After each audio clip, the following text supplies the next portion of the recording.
Good morning. Welcome to our Bible class together. Today we are studying Ephesians chapter 6, verses 1 through 4 on parents and children. And the subject is, as someone has said, never a good time to address it. As a preacher, I faced that struggle. When you're young and you talk about parenting, people say, "What does he know? He doesn't have any kids. Just wait."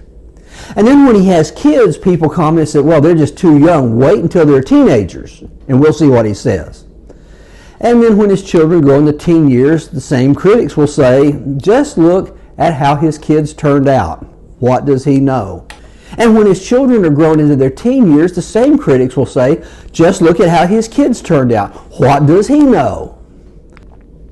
But once his children leave home, the complaint is, "What does he know? He's forgotten what it's like to have children."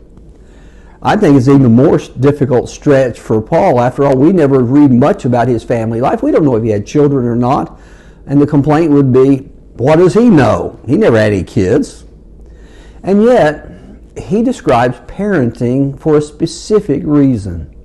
He has spoken about the mystery of the church and the grandeur of God's plan. He knows that the church's future will depend on the handoff to the succeeding generations. But if this church, this mystery, this great thing that God started does not last beyond mid-century Ephesus, it will be nothing more than a failed experiment. Perhaps you are young and have no children. However, many are empty nesters, having already raised children of their own who now have children of their own. So why should we care about this lesson? I think it'd be easy to say, this just doesn't apply to me.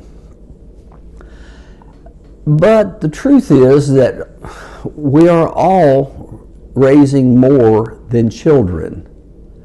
We are preparing for the future. Every child born into a Christian family is the seed of our very own future. We will leave the church to those we have trained or untrained. What kind of church do we want in the future?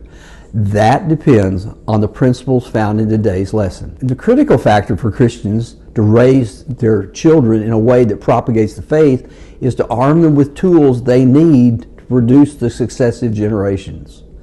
So remember, we started this part of this series with a section that talked about the Spirit-influenced life and what all that includes.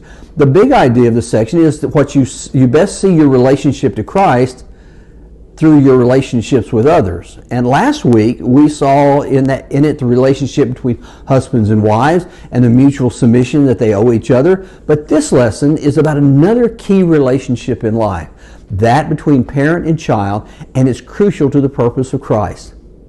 In it we find the great truth spoken of by Alexander Pope: as the twig is bent, so grows the tree. So shaping lives is a critical spiritual duty of parents and should not be neglected. But how do parents and children relate in a healthy Christian manner? Let's start with children, because that's where Paul begins. Our lesson opens with a command for the children to have a habitual response to their parents. Verse 1 says, "Children, obey your parents in the Lord, for this is right." Now, I think it's best to start by asking the question, what exactly is a child in this passage?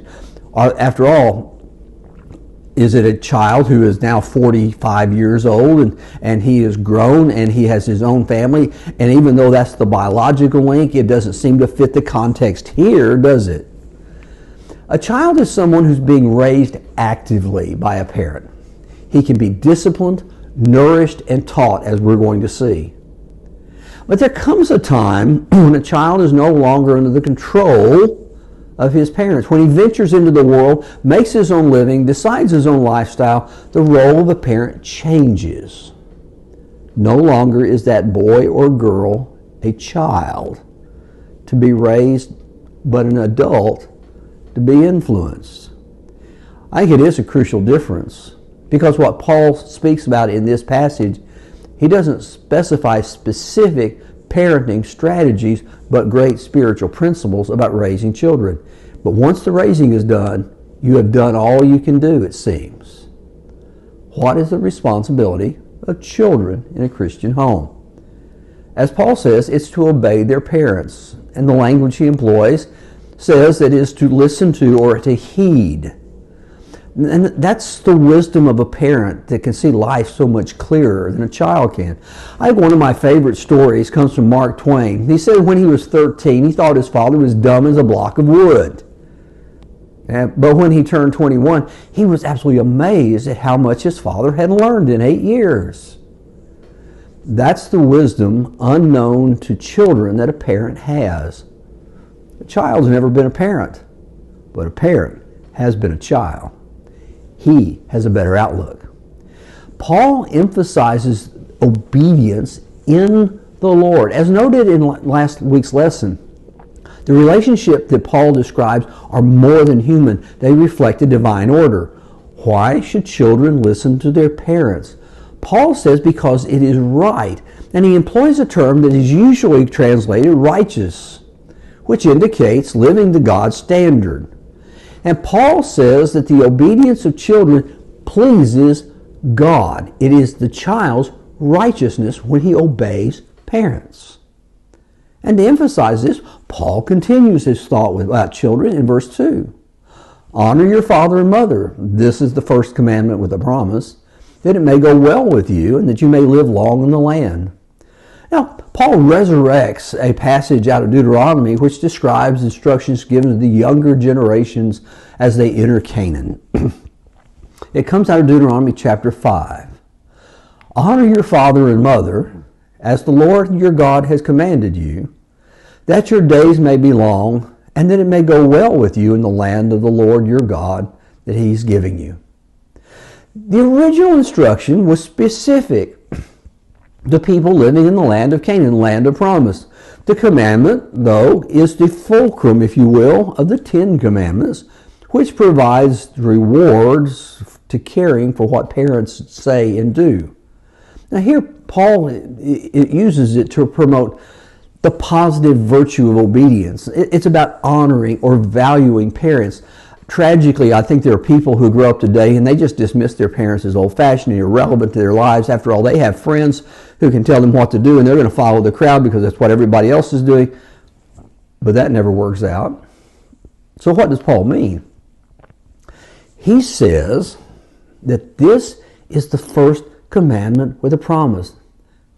Now, we know from the 10 Commandments it's not the very first in order. But the meaning that Paul wants to ascribe to this is probably that this is a priority commandment that makes a promise. Before the commandment of honor your father and mother is given in the 10 Commandments, you find the commandments about respect for God. After the command, honor your father and mother, you find the ethical commandments about stealing, adultery, and killing. I think it's interesting, the placement, because without respect for parents, a child neither knows how to relate to God, neither does he know how to relate to people. So what exactly does obedience give? Well, Paul says, as with Deuteronomy chapter 5, that it gives a long, well-lived life. Now, that may not be in Canaan, like what it was originally intended, but on a broader level, a parent's instruction can steer us away from risky behaviors that put life and liberty at risk. A parent who denies smoking to his teenage son will prevent years of wheezing and hacking of cancer later in life. And a teen that ignores a parent do it at their own peril. Because when a parent says, slow down when they're learning to drive, that can literally save their life in a car accident. But two things, I think, come into play in that verse that's more practical. First is respect for authority begins with a parent. And if you don't respect the authority of a parent, you won't respect the authority at all. Because that's the very basic form of authority in our world. You won't respect government, you won't respect teachers, and you won't respect God either. See, Jesus states this as a principle of the lesser and the greater. in Matthew chapter 25, in a parable, he said, the master has said to him, well done, good and faithful servant. You have been faithful over a little, so I will set you over much. You see, when you show that you can obey at the very basic level, you show you can obey at a much larger level. You have a much larger stage once you get grown. But a child who does not learn to expect authority from his parents may be forced to learn it from a judge or a jailer. The second, though, is that the child will find his rail of faith in the basic sense of obedience to a father. For one day, he'll have to transfer the lesson of listen to your parents into listen to God. This is the ultimate training ground of a lifelong faith. But how do children learn to obey? That comes from how they're raised by their parents. See, Paul continues with parents, for a child does not obey without parents helping them to obey. It's not naturally built in. There always will come that moment where a child's first great big word is no. And which mother or father of a 2-year-old has not heard that incessantly and just wish it would stop and then just cooperate for a moment? So Paul says, fathers, do not provoke your children to anger, but bring them up in the discipline and instruction of the Lord. In this one verse, so much is packed into a small package. This single verse captures what it means to have effective parenting skills. Now, in the ancient world, which encompassed Ephesus, the authority of parenting was invested solely in the father. He was responsible. He was in absolute control. But the world children lived in the first century was far different than today. We basically have a child-centric society. They didn't. In fact, children were constantly at risk of an angry father. He could beat a child to death without impunity. Children were considered dispensable. One insight into child rearing to Paul's day can be found in a letter written by a man named Hilarion who was in Alexandria, Egypt, and he writes back to his wife, Alice. And it's not easy for a modern ear to hear, but it shows the attitude toward children. Here's what Hilarion writes.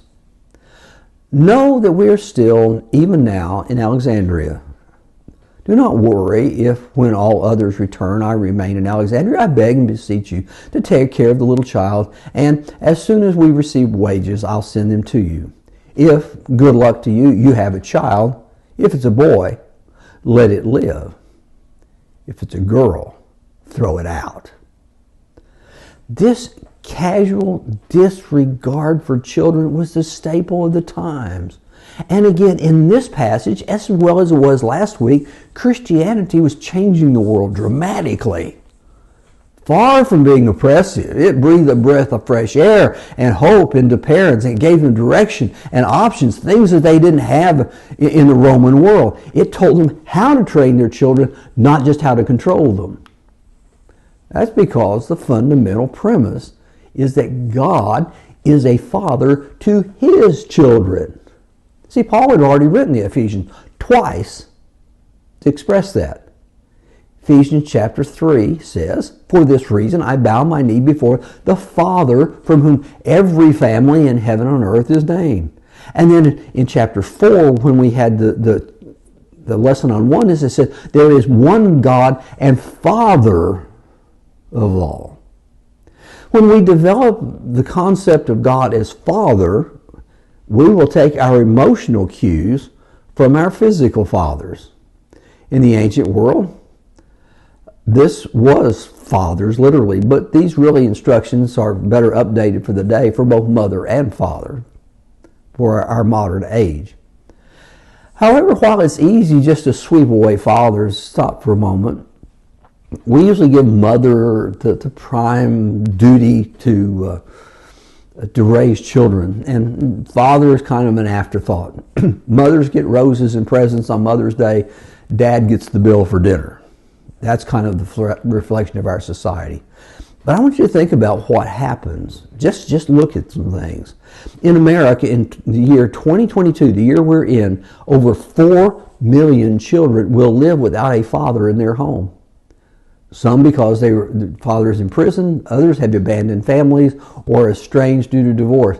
And it's not difficult to make the connection to the very terrible situation we see in societal decay today by ignoring what's written here.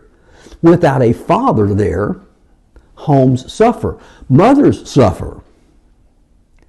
Fathers and mothers both play a vital role in the development of healthy adults and healthy Christian adults especially. I think it's a significant error of our day to believe that children ought to be able to choose on their own. That's a way to lead them to a disastrous life. No child chooses well. In parenting, it is essential to see a single idea that anchors this whole verse. If you want to lead your children, you must lead yourself first. Nothing Paul says in this passage to parents will work with a do as I say and not as I do approach to life.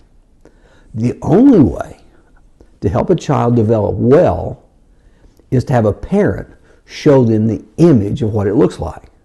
Because the character in Christianity of a parent is the spring from which all effective child raising grows. I think you can see that in a lot of particular situations. I remember I did. As I was growing up, with a man who had 3 daughters attended the same small church as we attended. And after I had the 2 daughters, I could appreciate a whole lot more what he did. Because every Sunday morning and Sunday night and Wednesday night, he would attend class and services and bring with these 3 girls in tow. They were always dressed. Their hair was always done. They were always happy. In the 8 years we lived there, I never saw his wife. She was antagonistic to the church. And if he wanted to take them to church, that was fine with her, but it was his responsibility for getting them dressed, fed, and to church. She wasn't going to participate. I think he was much more faithful than many that had Christian wives. His model was probably the most important thing for the life of those 3 little girls. I remember hearing Harold Hazlitt speak on the subject of raising children. He said, when his boys were small, he had a lot of control over them. He could make them do as he wanted them to do. But then when they got to the teen years, they were taller than he was, and he could no longer control them physically. Now, the only tool he had was his influence. The most significant authority that a parent is going to have is a godly life. It is true in the lives of our children as well. The only thing that really will matter is who you are, not what you do. So what principle does Paul give to parents to help them raise their children well and in faith? Well, behind this passage is the principle of care. First comes how fathers treat children. Paul describes treating a child in a way that could develop deep-seated anger at life and parents. That's why Paul begins by saying, do not provoke them to anger. A parent can provoke to anger in 2 ways, I think. First is to ignore kids. Now, I know a lot of parents who they let their children do as they please. They're constantly on their device. They're never paying attention to the child. The child begins to misbehave. They just want them to behave because they don't want to be interrupted. But children want and need guidance, and a child who has no guidance will misbehave because he has no direction. And he'll start to resent the one who really doesn't care for him. He needs to know that somebody cares enough to tell him no when it's appropriate. Misbehavior is many times a silent call to a parent to say, show me that you care enough to correct me. See, a child doesn't need a pal. He's got those. He needs a parent. But the second is the opposite extreme of becoming an overbearing, over-controlling parent who demands absolute perfection from the child. There are people I know that they control every facet of a child's life, and they make them do as the parent wants them to do. Nothing they ever do on their own is ever going to be good enough. I've watched men who demean their children, and I've seen how they turned out. It's not pretty. I know parents who tell their children, you're never going to amount to anything. And they take that as prophecy. This constant beat down is worse than the physical beating that would break them. Edna Ferber wrote a novel called Giant. The book details the life of a Texan named Jordan Benedict, a cattle rancher who runs cattle for a living. But his 3-year-old son, Jordy, is afraid of horses. And yet, his father will not take that. He forces him into cowboy clothes and pushes on top of a horse, and Jordy cries, begging to be taken down. His father's absolutely furious. I rode before I could walk. Now his wife tries to calm him down with reason and says, well, that was you, but he's different. He doesn't like horses. But the father says, he's a Benedict. I'm going to make a horseman out of him if I have to tie him to it. His wife continued to plead, you've been playing God so long that you think you can run the world. I run my part of it. It's mine. The wife stood her ground. He's not yours. He's yours and mine. And he's not even ours. He's himself.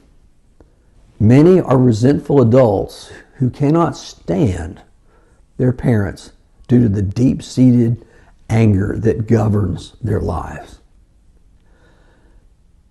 I remember in my family when my grandmother died, my aunt, who was the youngest child in the family, but still well within her 60s, did not want to attend her own mother's funeral.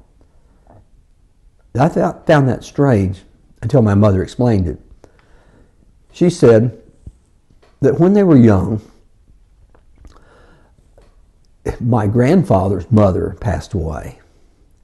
And at the cemetery, he forced his daughters to touch the casket and throw dirt on it to cover up. My aunt, as a small child, was terrified of that.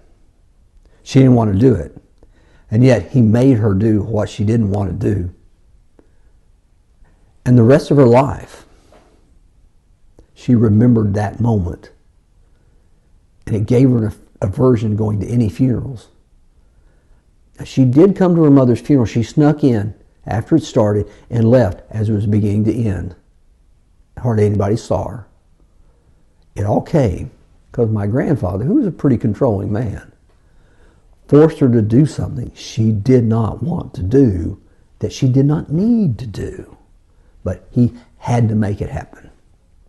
See, parents shape the path for their child. They have to keep them on course and recognize what's essential and what isn't. They have to know their child, in a sense.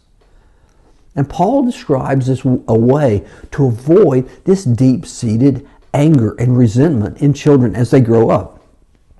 The foundation of care is captured in a term that he calls bring up. Now, we've seen the word before in Ephesians, but in a different context. Ephesians 5, verse 29, that we looked at last week, Paul says, for no one ever hated his flesh, but nourishes and cherishes it just as Christ does the church. Now, you may not recognize it here in Ephesians chapter 6, in verse 4, because in Ephesians 5, it is rendered nourish.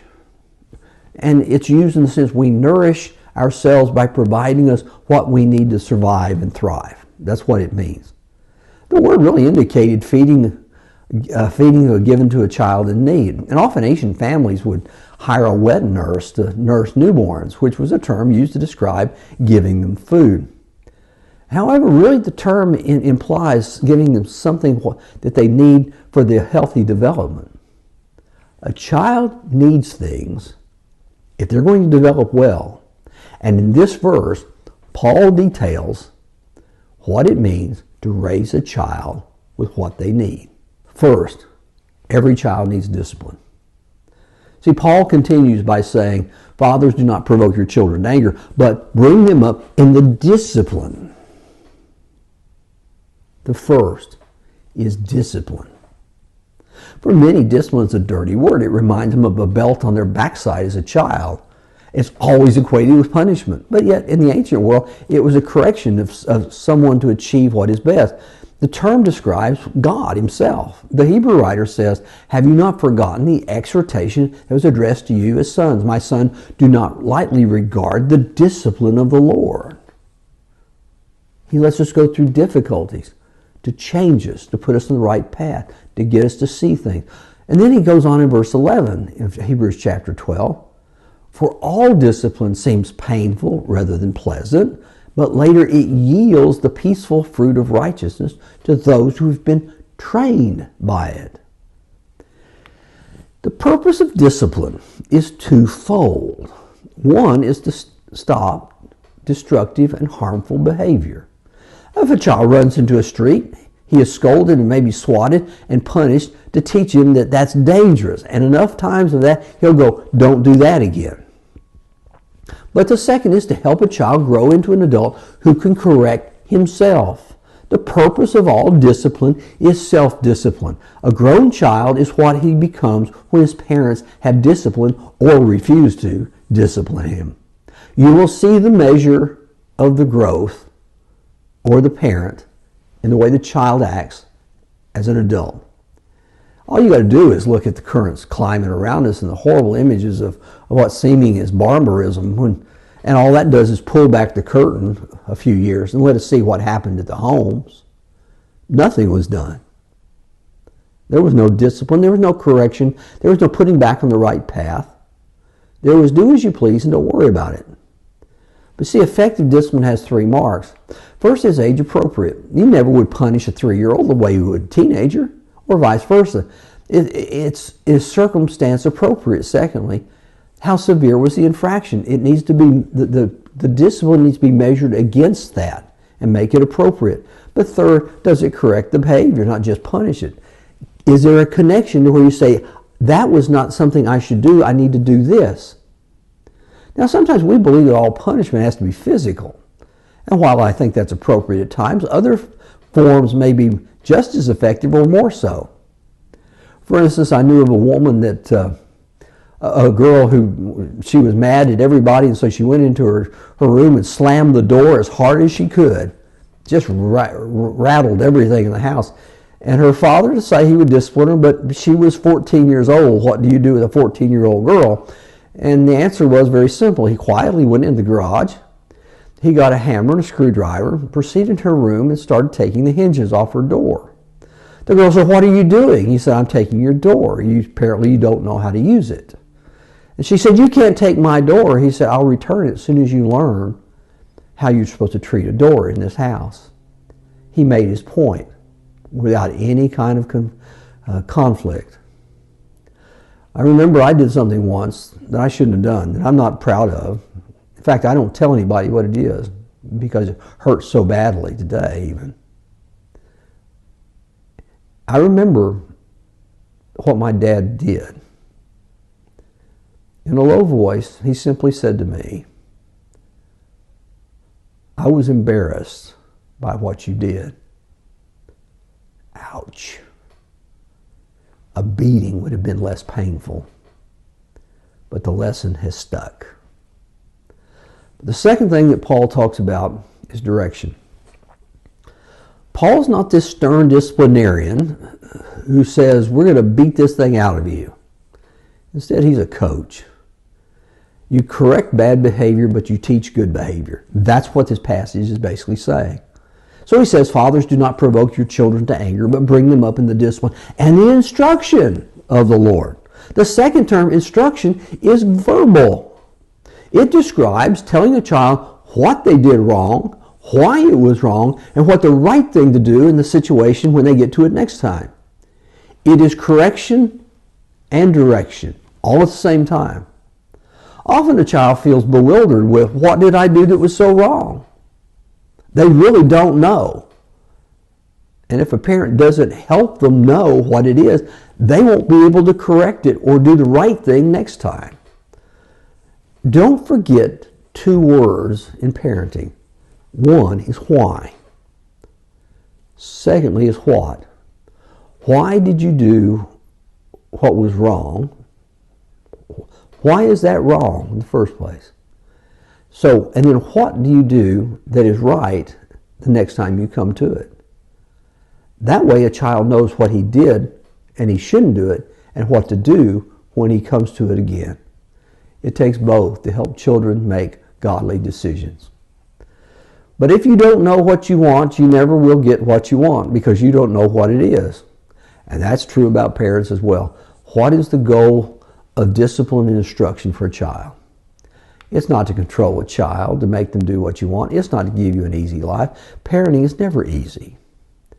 You know, one of the things that happens when a child is born into a family, God gives you the blessing of being completely stupid. You don't know what you're in for, but you learn. And you learn that you can't control your child for the rest of their life. So you do it in that very brief moment that you have, so that when you launch a young adult, they know how to act, they know how to pray, they know how to respond to God. See, we have a very simple central goal: to help our children grow to a point where they can do what God wants them to do on their own. We are training, not merely correcting. We are growing, not merely weeding. Parents, their job is to bend the will into the shape that God wants it. Why teach children amid such vaulted discussion about the mystery of the church? In Ephesus, the members were first-generation Christians. Many had children, I'm sure, but did not have Christian parents. Many were pagans when they came to Christ. They had no background. They had no one to teach them. And Paul knew that if there was going to be a second, a third, and a fourth generation church, it had to start at the home with a parent teaching their children about God and how to respond to Him. The same is true today. The church of tomorrow depends on the parents of today. But this lesson highlights three great truths that we need to think about. First, that families make a difference to God. He does like families. He wants them to be that way. He designed us to be born into a family that would shape us. That's who we are. That's the basic format. God feels strongly about families, about raising kids. After all, Abraham and Moses and Elijah all had mothers who raised them. Jesus himself was placed in the arm of Mary's and raised by Joseph. Even he invested family, his son, to an earthly family. But secondly, families make a difference to the Christian message. See, we are children of God. How you respond to a parent will tell you much about how you're going to respond to God as well. That is a critical component of the Christian message. But the third is families and children make a difference to the Christian future. We are here today. I am and you are, because someone raised us and taught us. And what we will be tomorrow is what we teach and raise today. But I want to leave you today with one key to this lesson. Effective parents train effective children to be effective Christians to build effective churches. That is how important it is. Thank you for joining me. I hope you've gotten something out of our lesson together. And have a great day, and I'll see you again next Sunday.